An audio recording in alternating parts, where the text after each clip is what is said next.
ते प्रत्यक्ष चालतं बोलतं संत स्वरूप होतं. ते ज्ञानाचे चालते कुंभ, प्रत्यक्ष परब्रह्म. त्यांच्या लेव्हलला आपण आपला विचार मांडू नये. आपण त्यांच्या लेव्हलला विचार मांडू नये. अरे कॉस्मादी गार्डन लुसिफस सॉक्रेटिस सांगताना निदान आविष्कार आणि फंकिका इंग्रजीच्या आपल्याला कळल्या पाहिजेत. आपल्याला दिस दॅट ॲट इथपर्यंत कळत नाही तर आपण कशाला विनाकारण त्याच्या पाठीमागं छेडावा विषय. हा त्यांचा तो अधिकार आहे, ती नैतिकता आहे, आपला अधिकार नाही. आपण सगळे वेदपथावर अनुयायीत, वेदपथाचे पथदर्शक आहेत, वेदपथाचे प्रवासीत. आपण एकदा आचार्यांना प्रश्न विचारला तमिळमध्ये की आचार्य, आपण ज्या मार्गाने निघाला तो मार्ग प्रशस्त आहे, पण मुक्कामाचं गाव येईल का? आचार्यांनी स्मितहास्य केलं आणि ते म्हणाले, योग्य दिशेने पाऊल पडलं की वेळ लागतो, पण मुक्कामाचं गाव नक्की येत असतं. महाजनः येन गतस्स पंथः. हा पंथ महापुरुषांचा आहे. महाजन म्हणजे कोणा एकाचं वैयक्तिक आडनाव नाही.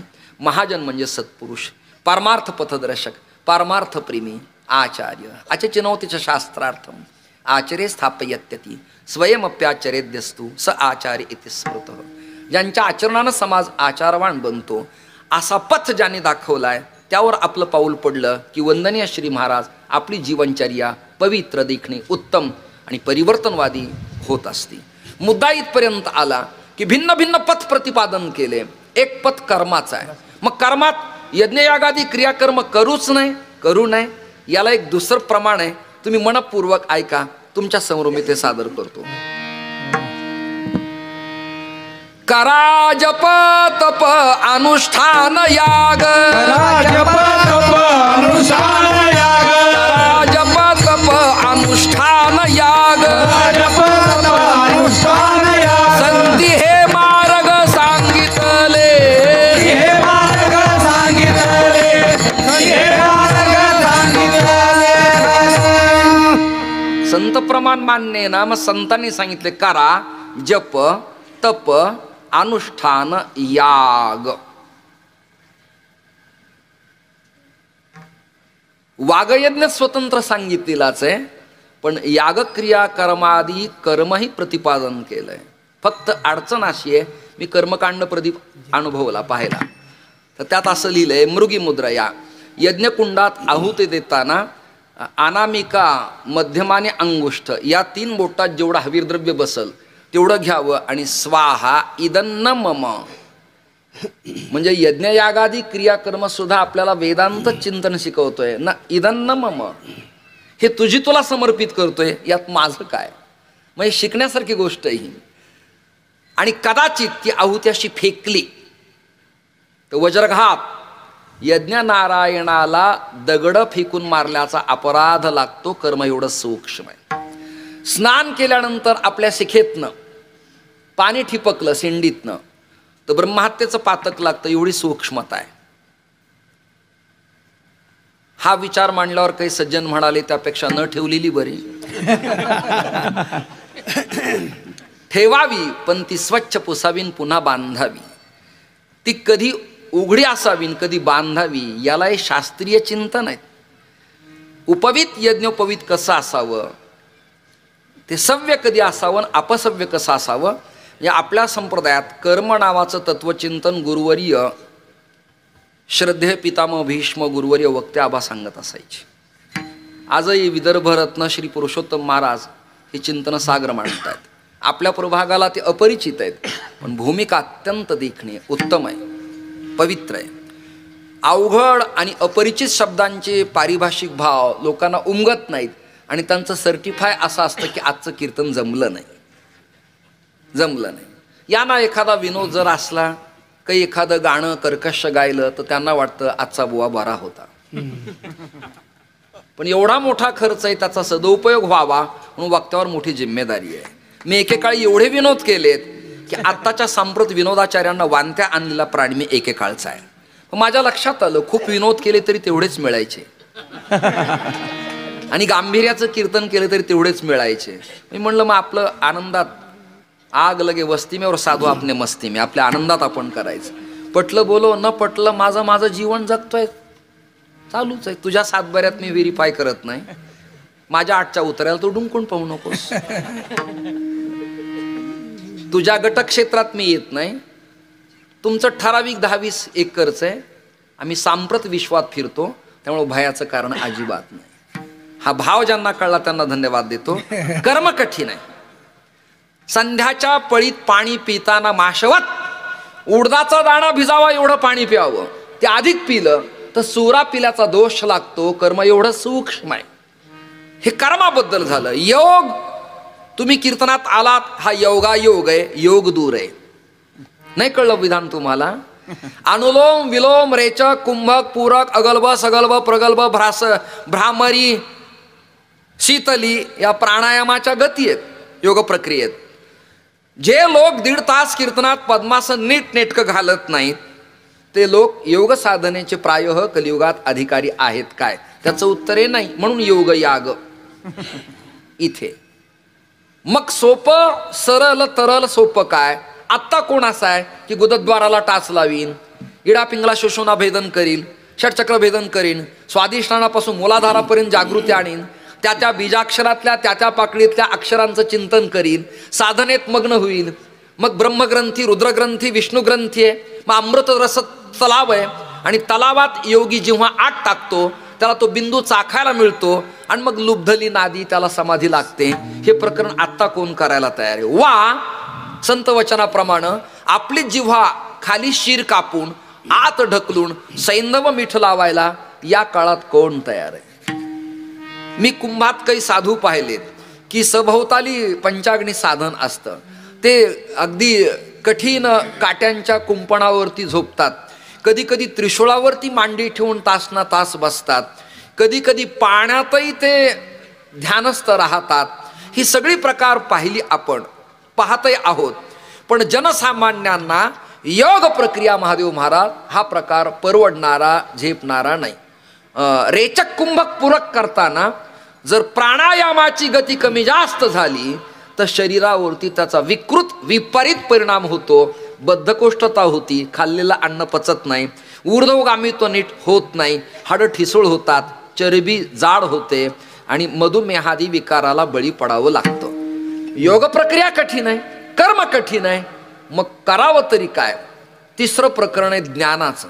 नाही ज्ञानेन सदृशम पवित्रम्य विद्यते. ज्ञानाविना तरुणोपाय नाही. ज्ञान अपेक्षित आहे. ते ज्ञान असावं तुझ्यात की ब्रह्म त्याला उमगावं, ब्रह्मानुभूती यावी, द्वैतापत्ती त्याची जावी आणि ब्रह्मैक्य स्थिती प्राप्त व्हावी, किंबहुना तो ब्रह्मस्वरूप व्हावा. हे ज्ञान अपेक्षित आहे. पण पुढचं एक वाक्य आहे का? ते ज्ञान नको ज्या ज्ञानाने भक्तीचा अभाव होतो.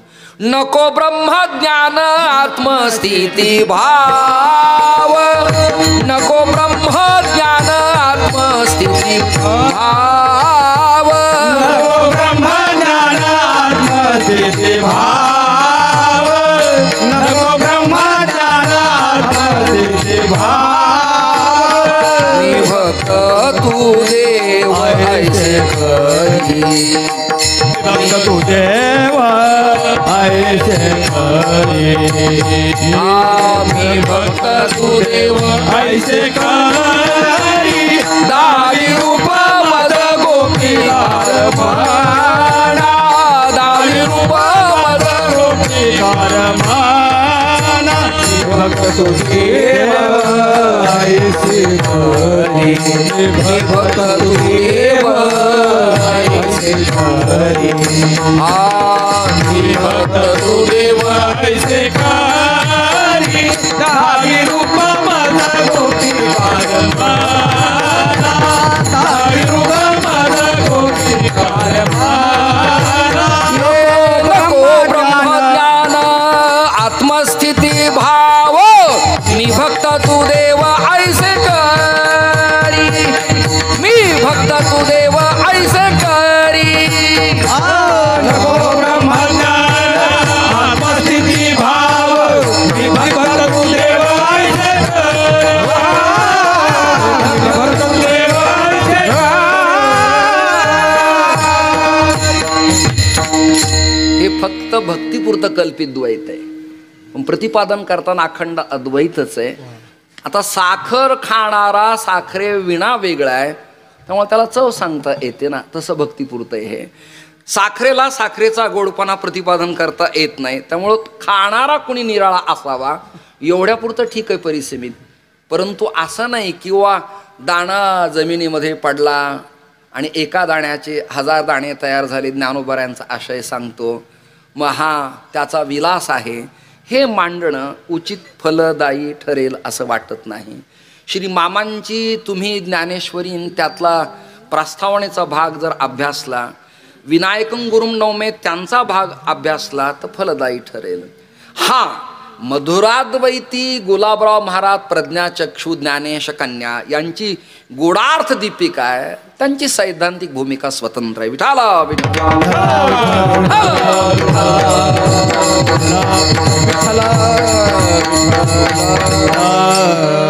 ब्रह्मज्ञान अपेक्षित आहे, पण ते ज्ञान नको की ज्या ज्ञानात भक्तीत भक्तीचा अभाव तयार होईल, भक्तीत भावाचा अभाव तयार होईल, ते ज्ञान कामाचं नाही. उद्धवाला अशाच ज्ञानाची घमेंड झाली आणि भगवान म्हणाले, उद्धवा मला असं वाटतं की तू एकदा माझ्या गवळणींना गोपाळांना भेटण्यासाठी व्रजात जावं. उद्धव म्हणाला, मी नाही जाणार त्यांना भेटण्यासाठी. का?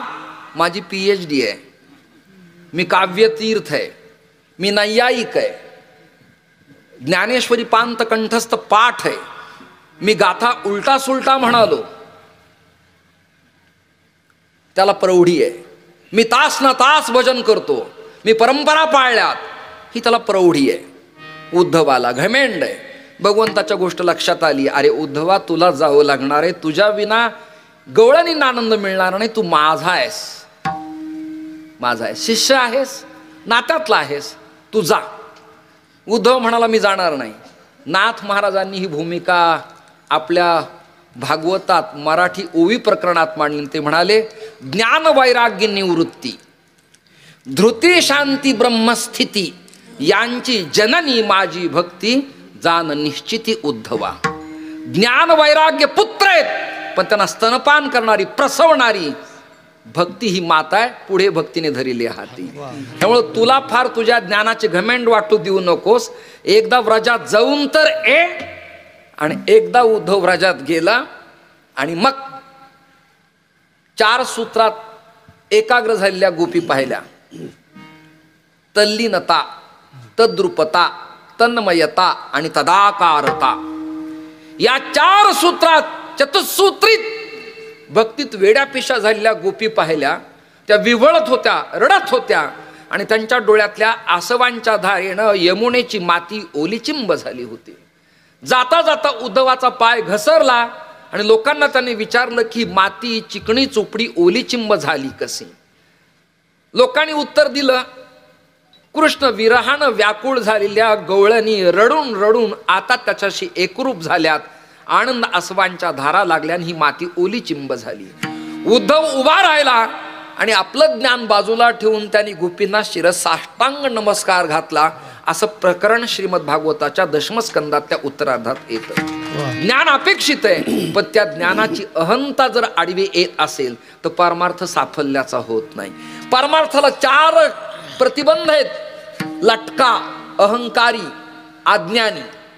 लटका, अहंकारी, अज्ञानी आणि भ्रांत. भ्रांतातही पंचदशी 2 टप्पे विद्यारण्य स्वामींनी केलेत. एक संवादी भ्रम आहे आणि एक विसंवादी भ्रम आहे. हा भ्रम नाही उमगला तर जीवन जसं आलं तसं वाया जातं. त्यामुळे गुरुग्रही कुठेतरी श्रद्धापूर्वक पांत अध्ययन झालं, निदान दृष्टी यावी त्याला बिनचूक, म्हणजे अभंगाचा भाव जशाच तसा मांडण्याचा निदान प्रयत्न करता येतो. मी सांगतो हे असंच आहे असं म्हणता येत नाही. प्रयत्नवाद, जसं टीव्हीला बातमी असती, दक्षिणेत सोसाट्याचा वारा सुटेल, मध्य महाराष्ट्रात दमट वातावरण राहील, समुद्र किनाऱ्यावरती मुसळधार पाऊस होईल असा वेद विद्यालयाचा अंदाज आहे. तसं वक्त्यांचा अभंग गवळणी भारूड ओवी याबद्दल अंदाज आहे, हे असंच आहे असं प्रतिपादन करण्यासाठी गुरुग्रही पांत चिंतनाची भूमिका उमगली, म्हणजे अबाधित पण प्रतिपादन करता येतं. मी 2-3 मुद्दे मांडत पुढे गेलो की ज्ञान या अवघड आहे, कर्म या अवघड आहे, योग या अवघड आहे, मग करावं तरी काय? सोपे वर्म आम्हा सांगितले संती, सोपे वर्म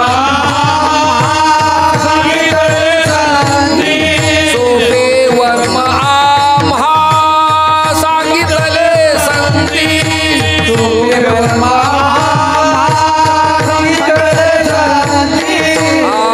टाळ दिंडी हाती घेऊन नाचा, टाळ दिंडी हाती घेऊन नाचा, टाळ दिंडी हाती घेऊन नाचा,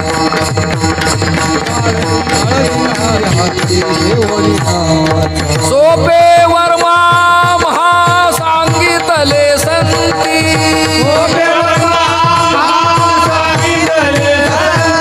सोपे वर्मा सांगितले संती,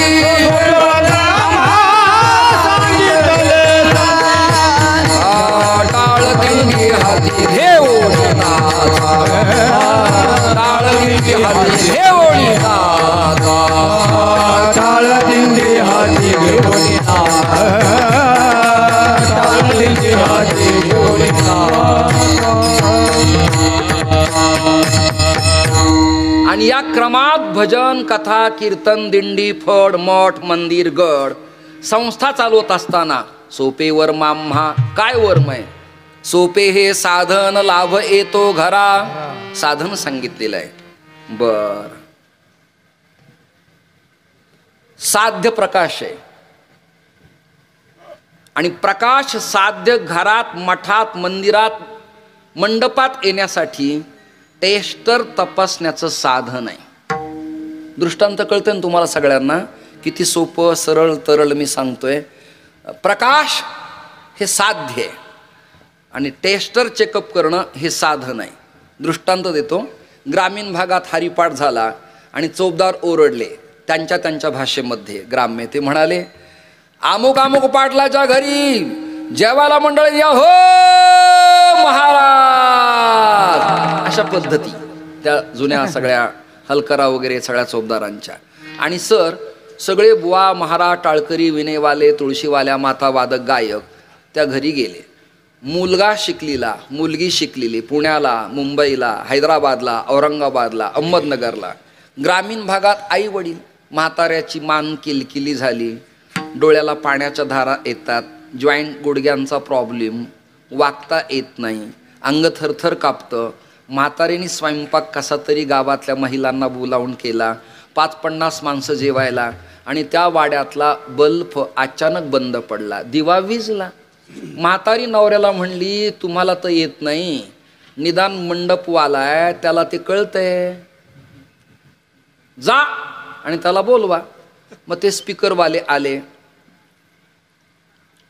खुर्चीवर उभा राहिले. खुर्ची प्लास्टिक फायबरची असल्यामुळं करंट बसत नाही, स्लीपरचे चप्पल असल्यामुळं करंट बसत नाही, हँड क्लोज घातला म्हणजे करंट बसत नाही. त्याचं कारण असं आहे, वाहक धातू आणि अवाहक धातू, कंडक्टर अँड सेमी कंडक्टर, वाहक आणि अवाहक. लाकडात वाहकता नाही म्हणूनच आकडे आपण टाकतो की नाही. अँगलनी जर करंट घरात घेतला तर करंट घेणारा खालचा वर जाईल, म्हणून अवाहक लाकूड वापरतो, विळू आपण, कळक बेट. तो टेस्टर घेऊन आला, त्यांनी वायर हलवलं आणि सर घरामध्ये प्रकाश पडला. कुंडली झाली, तोंडात घास घेणार आणि तो स्पीकरवाला निघून जाणार. तेवढ्यात पुन्हा लाईट गेली. म्हातारी नवऱ्याला म्हणाली, तुम्हाला अजिबात अक्कल नाही, जन्मभर काय केलं तुम्ही? चमचा घरात नव्हता, सगळं मी आणलं. काय दिलं तुमच्या घरच्याने? मी उभं केलं. उभा राहा खुर्चीवर. म्हाताऱ्याला घरात बिनविरोध उभा राहण्याचा योग आला. म्हाताऱ्याला घरात बिनविरोध उभा राहण्याचा योग आला. ती खुर्ची जुनी होती, त्याला 4 पाया असतात, त्यापैकी एक कट होता. 3 पायावरच कशी बशी खुर्ची धादिन धिन्ना करत होती. आणि त्या खुर्चीवरती तो म्हातारा उभा राहिला आणि म्हातारीला विचारलं, काय करू? म्हातारी म्हणली, ते मी सांगू का? तिच्या भाषेत सांगतो हा. म्हणजे कीर्तनात नाट्य अभिनिवेशही अपेक्षित आहे लोकांना कळण्यासाठी. म्हणून म्हातारी म्हणली ते तिथं हलवलंय तिथं काहीतरी करा. तुम्हाला त्याच्यात काही न खोतन ते चमकलं, आपल्याकडं काहीच नाही. म्हातारी म्हणली तुम्ही नाही तोंडेच आहेत, हे उलथनं घ्या, उभा राहा. म्हातारा उभा केला आणि उलथनं दिला हातात. चप्पड भाग हातात धरला, निमुळता भाग नटावर ठेवला. ऐका, जसा नट हलावला तसा म्हातारा हलवला. गेलेलं पण कळत नाही. म्हातारा गेला. मग म्हातारी म्हणती माझ्याकडे बघा ना.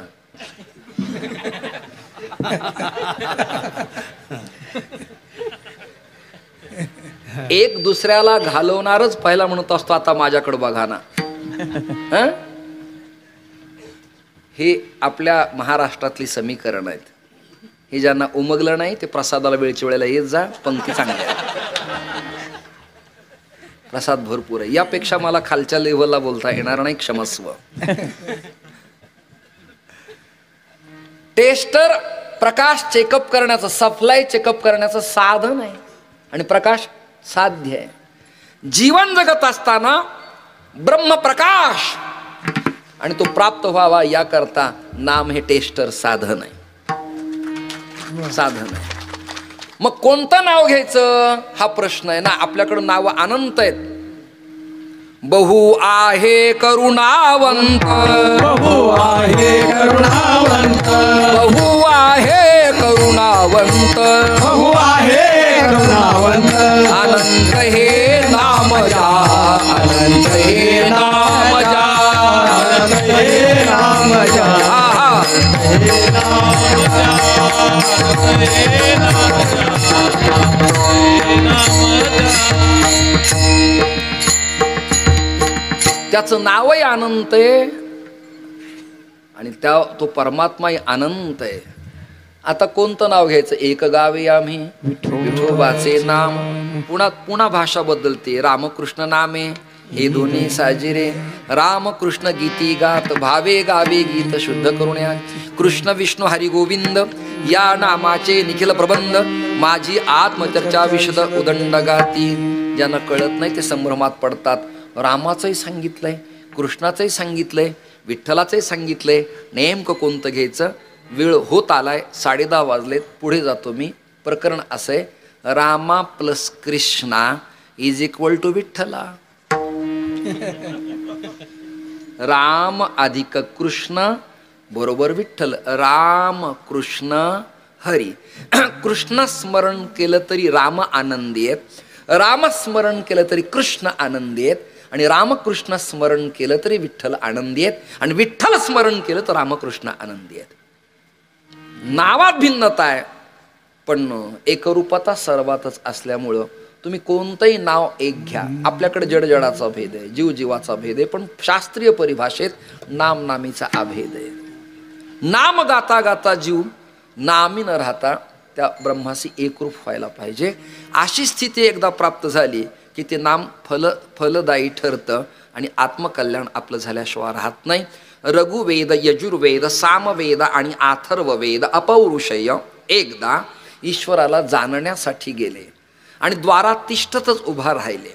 ज्यांना कळलं नाही ते लगेच नाथाचं प्रमाण घेतात. वेद जाणो गेला पुढे मौणावला, ते गुह्य तुझला प्राप्त कैचे. याचा अर्थ असा आहे, वेद श्रुतिस्मृतीनं परमेश्वराचं गुणानुवाद गाताना मर्यादा पाळली, लाज पाळली. कळलाच नाही असं नाही, कळलाच नाही तर मग हे वर्णन कोणाचं आहे? स्वादिष्टया मदिष्टया पवस्व सोमधारया इंद्राय पातवे सुतः. हे वर्णन कोणाचे? कोणाचे? ओम इडा देव भूर्मणुर यज्ञनि बृहस्पतिरुक्ता मदानि शगंसी शतविश्वे देवा सोक्तवाच. हे वर्णन कोणाचे? हे कुणाचं वर्णन आहे? लक्ष्मीं प्रिय सखीं देवीं नमाम अच्युत वल्लभाम. हे वर्णन कोणाचं आहे? फक्त विधिमुखाच्या ऐवजी निषिद्ध मुखानं गुणवर्णन केलंय. कळला नाही असं नाही, मर्यादा पाळली आहे. श्रुतिस्मृतीने सुद्धा मर्यादा पाळली आहे. हे 4 जण द्वारात तिष्ठत उभा राहिले आणि भगवंताचं स्मरण करतायत. तुकोबराय म्हणाले, 4 वेद ज्याच्या करिता तिष्ठत द्वारात उभे राहून भगवत चिंतन करतात तेच देवाचं नाव तुम्ही तुमच्या कंठात धारण करा. पहिलं चारी वेद जयासाठी, चारी वेद जयासाठी, चारी वेद जयासाठी, चारी वेद जयासाठी, त्याचे नाम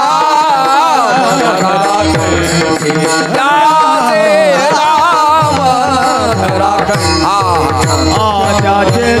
नाम त्याचे चारी वेद जयासाठी, त्याचे नाम कंठी, त्याचे नाम धरा कंठी, चारी वेद जयासाठी, त्याचे नाम धरा कंठी, त्याचे नाम धरा कंठी.